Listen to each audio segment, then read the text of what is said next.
guys ready to keep Kalfas? All right,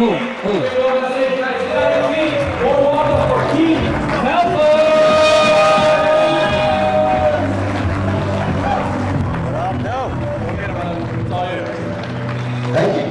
Thank you.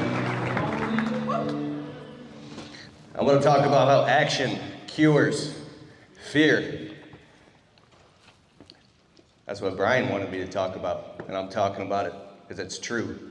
But I would get upset and frustrated when people would tell me to take action, because taking action can end you up working 100 hours a week in burnout and exhaustion, amen? Yeah. But action does cure fear, and I've learned some amazing things. In 2020 and 2021, these last 2 years have been crazy. But I want to go back to the one-bedroom apartment. I always go back to the one-bedroom apartment. I had gotten this tiny little landscaping business off the ground.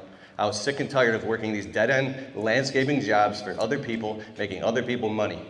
I didn't know my worth. I didn't know my what? Worth. And I didn't believe in myself. And when you don't believe in yourself, it doesn't matter how hard you work or how hard you try or how many gurus you listen to. It doesn't matter, because when you don't know your worth, you're taking action based off of fear. And there's two different types of motivation. There's fear motivation and incentive motivation. Fear motivation being what you're running away from, and incentive motivation being what you're running towards.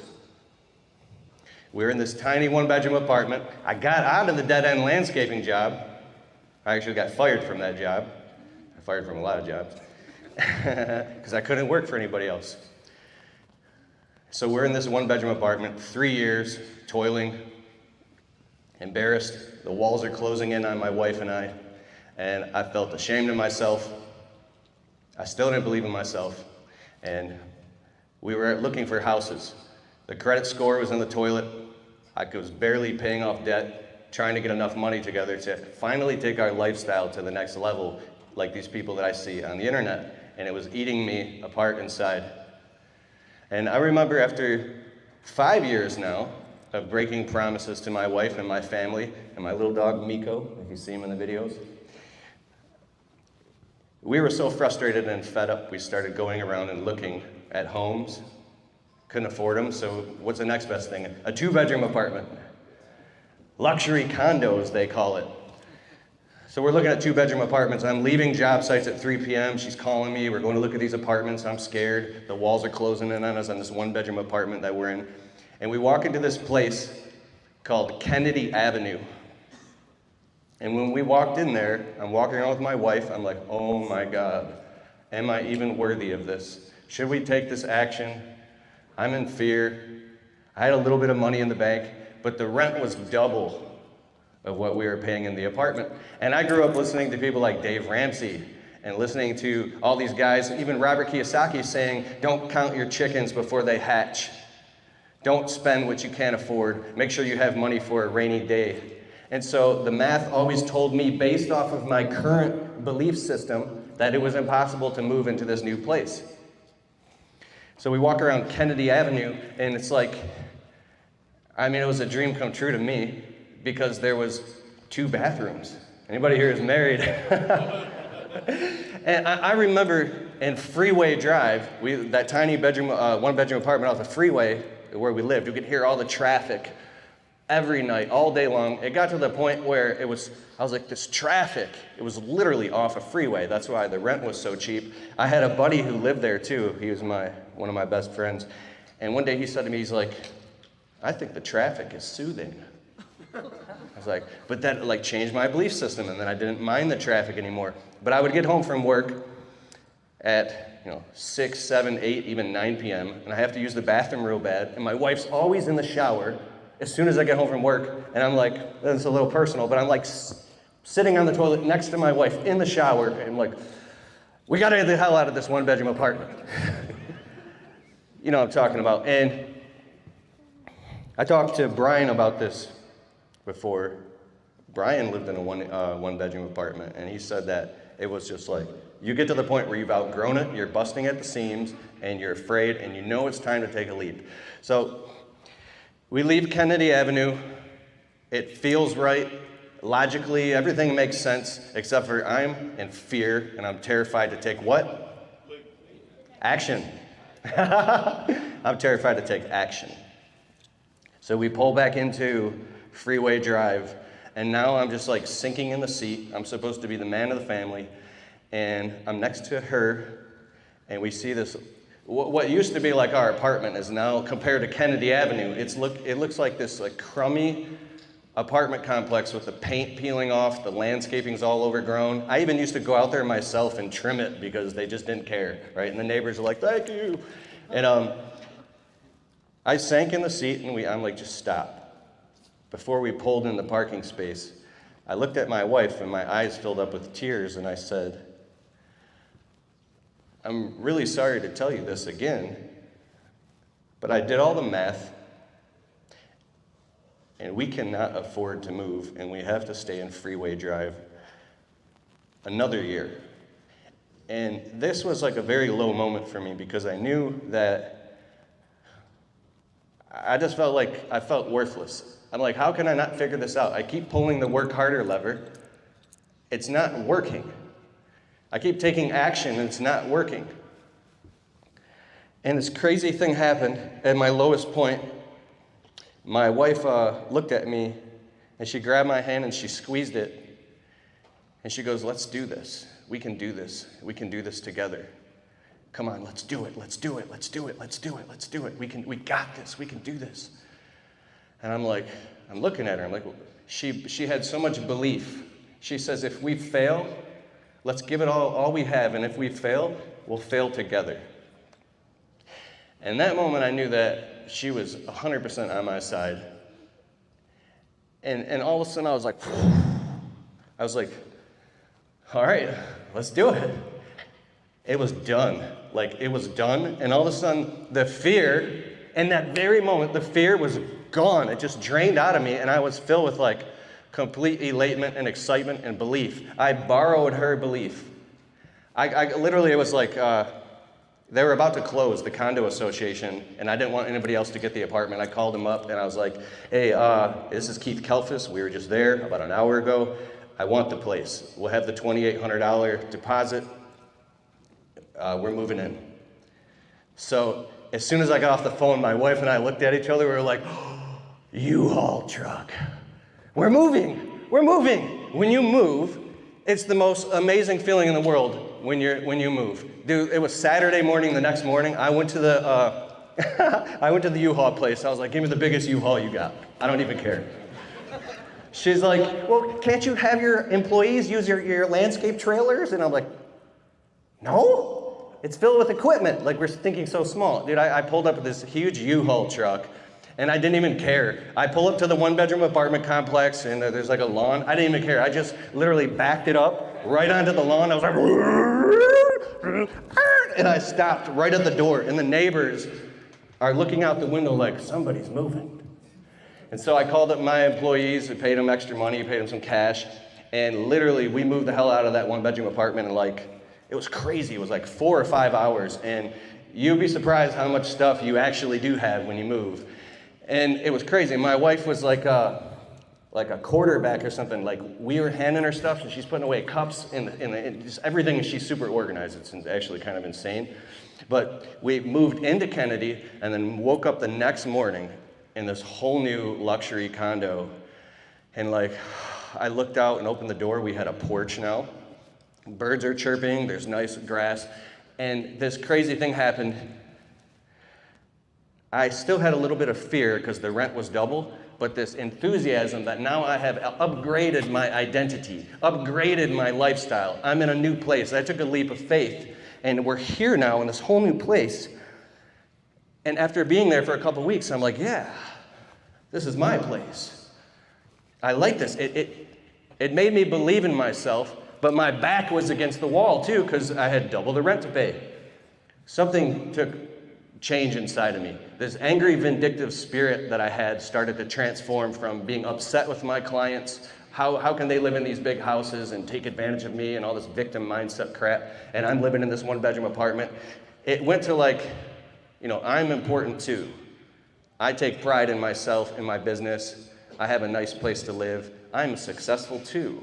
And I really meant that. And in my guts, my courage, it just came to fruition. The definition of courage is your belief in your own ability to figure things out. I started going to the clients and raising all the prices, 15%, 20% increase, 30% increase. Started getting serious about the business in an entirely different way. Because I was before as a workaholic, but now that your back's against the wall, you're getting serious. You're literally like getting coaching, you're creating structures and plans and budgets and figuring this thing out, because now you don't have a choice. And the craziest thing is, by the second year we lived in that apartment, like I had never saved more than like $10,000 or $12,000, and I was like, I thought I was gonna end up broke, but that courage of upgrading my lifestyle allowed me to save like $32,000 or $34,000, and finally I was set for the winter, and I knew everything was gonna be okay. And this funny thing, back to the Dave Ramsey thing and all that, there's another side of this when you take a leap. It's like, when you have the faith and you take the action and you overcome the fear, and you get that brand new truck that you want so bad that you feel like you don't deserve, or you get a shop or an office space, something about this makes you go, wow, like you actually, this is real now. I take this serious. And that very act of increasing your capacity in your environment allows you to be more confident to go make money. So I'm like, kind of like, that's the next step, the leap of faith. All right, so years go by. We're still at Kennedy Avenue. We're saving up, paying off debt, and moving into our home, which we're in now. And we're in this nice neighborhood. We have like hundreds of clients by then. And we're driving through this beautiful neighborhood that I used to work in when I worked for that landscaping company. I worked for a bunch of companies, but the big company that I worked at, where there was like a few hundred guys, there's these neighborhoods, and if you've been in business long enough and you've worked for other companies, you drive past and you look and you go, oh my God, like, I remember I used to work there. I've cut that lawn before, and that one, and that one. It's like this whole thing. And we're driving through the neighborhood, and all of a sudden I see the trucks and the trailers of the company that I used to work at. And I'm like, hey, oh my God, they still cut that same property. It's like all these rich clients.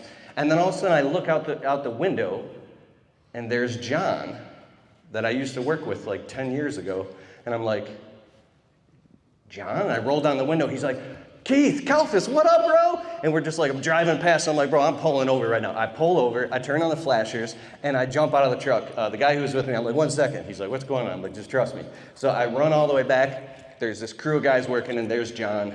And I run up to him, and I look in his eyes, and I give him the biggest hug ever with my whole heart. I'm like, dude, what's up, man? So John and I, when we worked at the company, you make friends when you have coworkers. We worked our tails off, but there was times where, you joke around and you make friends. And we were doing fall cleanups like 10 years ago, and we're inside of the enclosed huge landscape trailer, this big box trailer. And we were grabbing tools at the same time, and then we ended up just hanging out and talking and conversating. We both had side hustles. We were very entrepreneurial minded, and he was always talking about having money coming in from all different angles, and we were breakdancing in the trailer and joking around, and it was a great time, and like I connected and I bonded with him as a kindred spirit. And I had several friends like that, but especially John. And I knew deep down inside that one day we were gonna get the hell out of there, and we would have our own successful businesses. I just knew this.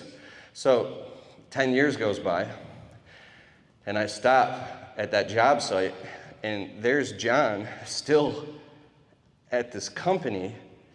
And after I hugged him, I pulled away. I looked in his eyes. His eyes were like glazed over, as though he had given up on his dreams years ago. And he looked desperate inside. And he goes, Keith, bro, you're like famous now. I see you all over the internet. And I'm like, dude, what are you talking about? I don't even care about that. How are you doing? What's up, bro?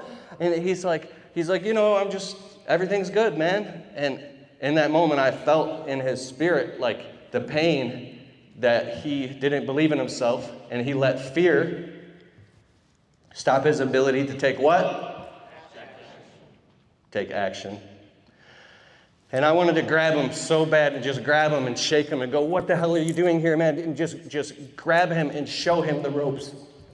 of business, and I wanted to get him the hell out of there, but I know that you can't impose your will on anybody else. And if you pick somebody else up, like this podium, if you pick somebody up and their feet lose contact with the ground, like you want something for them more than they do, their feet lose contact with the ground, and the ground that's real and viable to them day to day. And then you become responsible for them. I've already been through that. So I didn't say anything to him out of respect.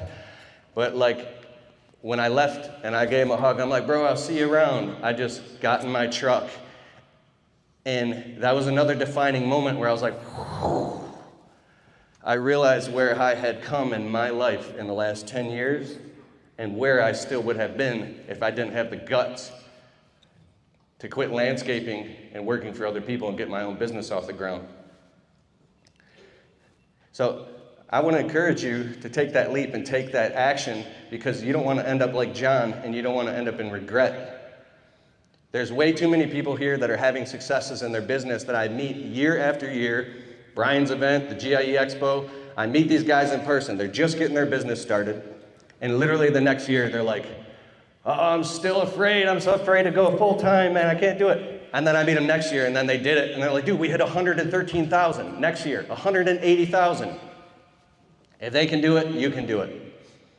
I used to look around at other people, and I would get upset, and I would become envious of them, to the point where I was like pacing around that one-bedroom apartment in front of my wife like a maniac, going, money, money, money. It's all about money. How do we get more money? Oh my God. It was this crazy thing. And I learned that when you just chase money, it's never going to show up. It's going to evade you. It's about facing the fears and having the difficult conversations. And I look back at John at that company, and he didn't, I don't know, maybe he did something, he's doing something amazing. I'm not judging anybody, but I saw the look in his eyes. So don't do that. Take that leap. Action cures fear. Action cures fear. What cures fear? Action. But decisive action. Like I said, just taking action will end you up working 90 hours a week. I've been there. Anybody here work themselves into a depression? Total burnout? Yeah.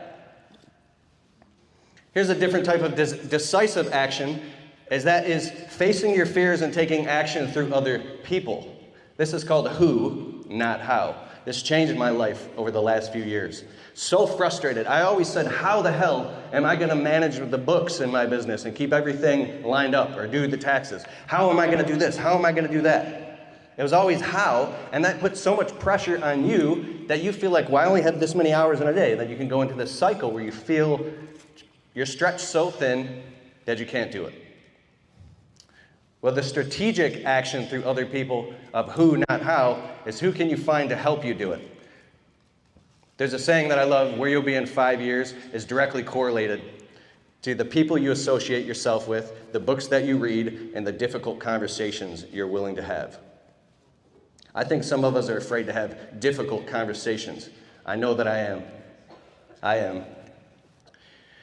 When I talk about this strategic action, I'm talking about getting around live events like this, going to workshops, private masterminds, paying the money, the $500 to the $1,000 for that coach or that mentor that you can get on the phone with, or Zoom calls every single Friday for the next 6 weeks to dial in some system in your business that you've been evading and avoiding and making excuses about that are so hard to do. My media business right now, we have 12 people working, and it's getting really overwhelming for me. And I've hired a consultant for $150 an hour. And when I used to hear people talk like that, what do you mean you hired somebody for $150 an hour? I have a friend, Kurt Kempton. He owns a company called Responsibid. It's like you plug it into the front of your website and it does automated bidding. And I called him up once. He goes, I have people that I pay $250 an hour to, and this might be a bit over your heads, but hang with me. He says if the value that they give you is worth more than that, then it's totally worth it. So the next thing is employees and freelancers and subcontractors don't cost you money, they make you money. They make you money. So it's a complete paradigm shift of going from fear motivation to incentive motivation. When I don't like to make decisions until my back is up against the wall and I'm so frustrated that I feel like I have to take this action because I'm so sick of being in fear that I know that it's not ever going to change until I just finally take that painful action. But action cures fear. So about the consultant, $150 an hour. I go through there's something called Upwork.com. I went through 30 different people, analyzed all their profiles for a specific skill set to build these systems into my media business.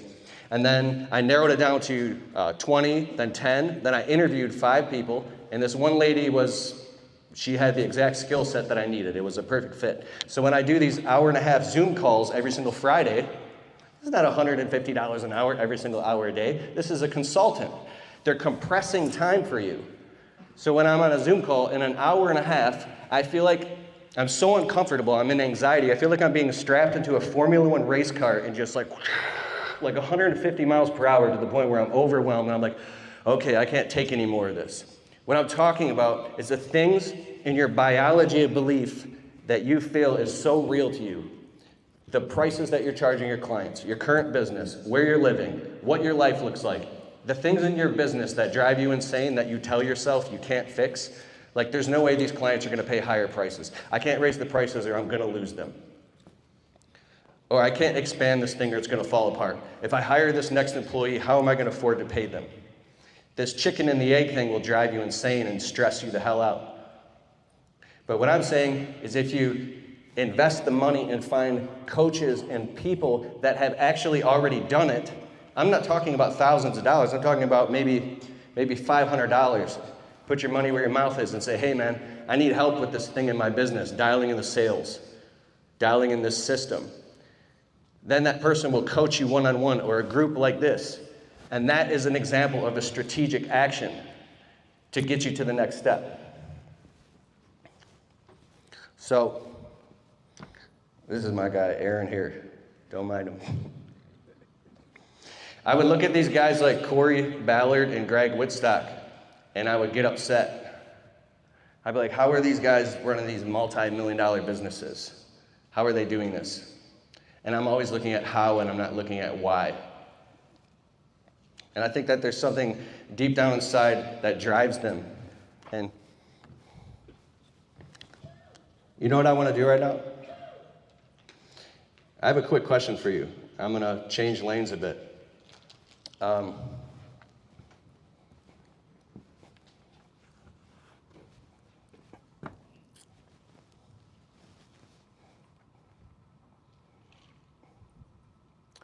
I think that there's this thing I'm obsessed with called a stable datum.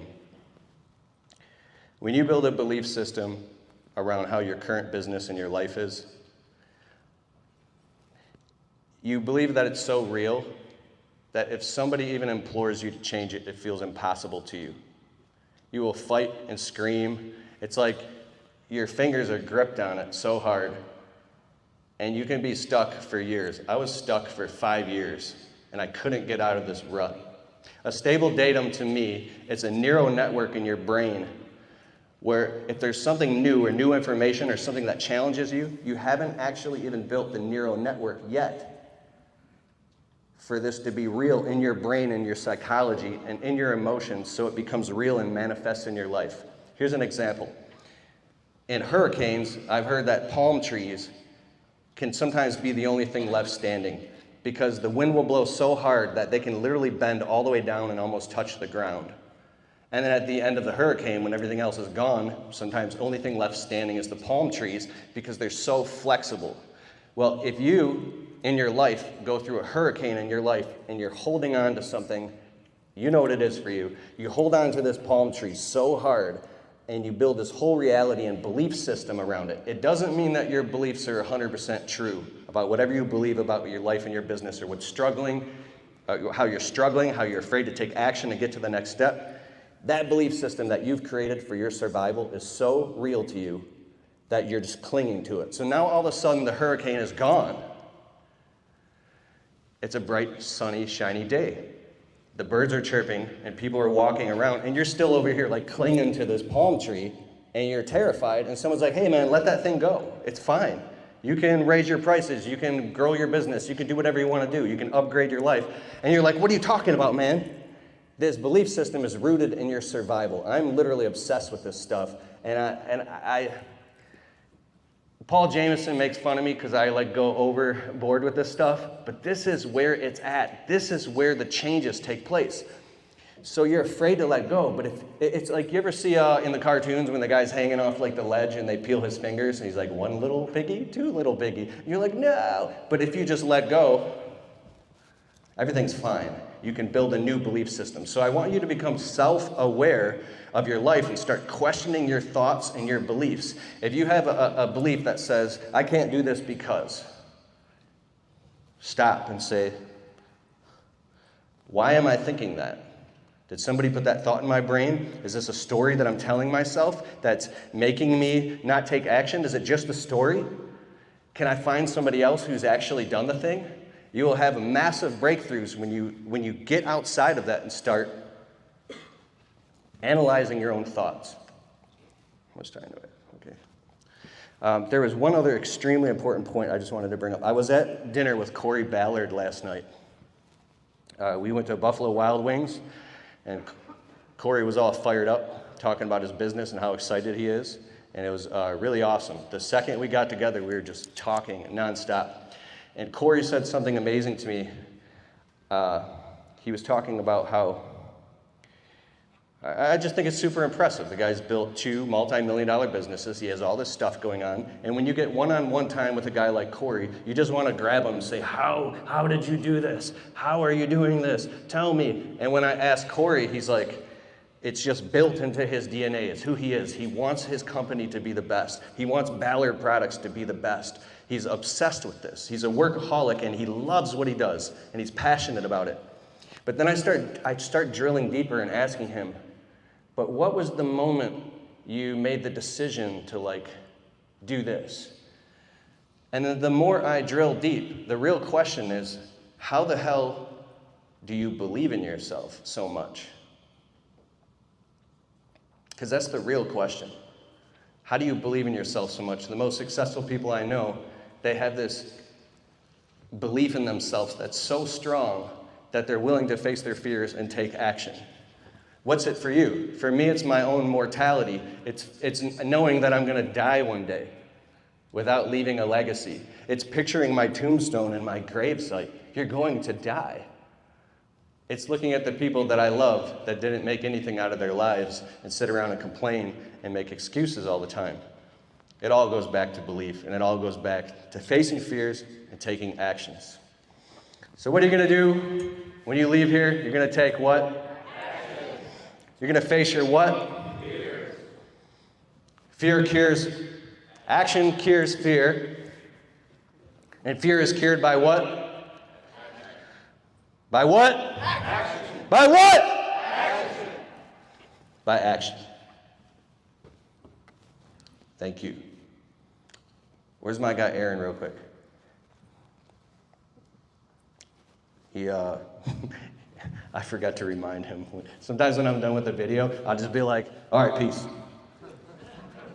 So, all right, guys, thank you so much. I really appreciate it. I care about all you so much. I feel like I'm with my people right now. I love coming to these events, and I am with my people. You guys are incredible, and there's so many familiar faces. If this is your first time here, keep coming back and come back year after year, because this is the place where your business grows. This is the place where your fear is faced, and this is where you take action. If you want things in life, they're literally right within your grasp. Go find someone else who's done it and grab them and make friends with them and be like, hey, what can we do to get on a Zoom call or hang out or get a coffee? What is this specific thing that you've done that I need to do in my business? You know what it is for you, what you're struggling with, and dial in and get that specific thing done. Because on the other side of that fear is your life will just be incredible. I had this vision forever to get $100,000 in the bank, and it seemed so impossible to me. Because at first it was like, there was like 20 grand and 30 grand, then I thought 50 grand. And last year, I don't know, I hit $100,000 in the bank, and I couldn't even believe it. I woke up on a Saturday morning, and I just would look at my bank account like, 5 times a day, and I'm doing all the math, and then I'm like dumping out change, and I'm like, how much? And I hit like $100,001.79. And I was like, oh. But for me, that was a number that made me feel like I could finally relax a little bit and believe in myself. And for you, it might be $250,000, it might be 50,000. But I think that you should like find that number or create these objectives in your life so you can finally freaking relax and go about your destiny.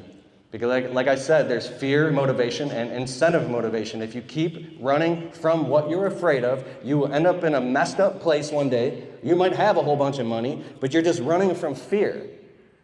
You have to run towards what you want. Define your goals. Define what you want out of life. Clarify it and crystallize it. And what are you passionate about? And go after that. Design your life the way you want it, not what else somebody told you that you should do. So that's all I have. I want to say thank you so much.